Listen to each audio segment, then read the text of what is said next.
he attended a hearing on a bill to ensure that a victim's compensation fund can pay for the 9/11 first responders for the next 70 years. That was the wish.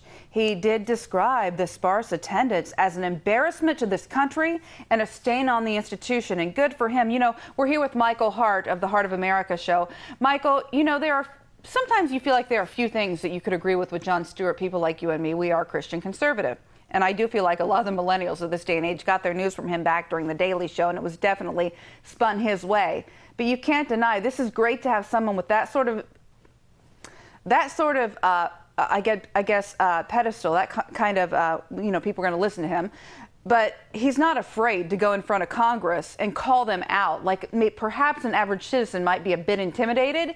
And I just love this, because how dare they not go and take care of their jobs?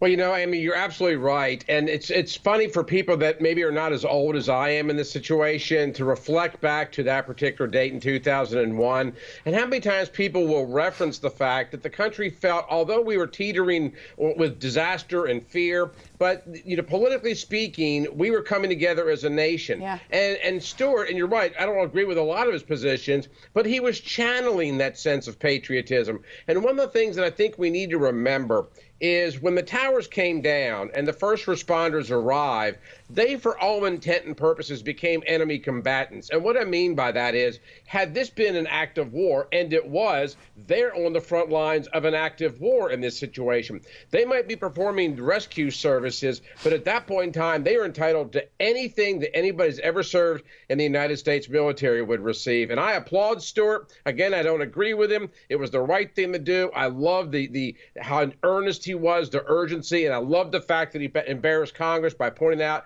their lackadaisical and feckless approach, as well as their attendance.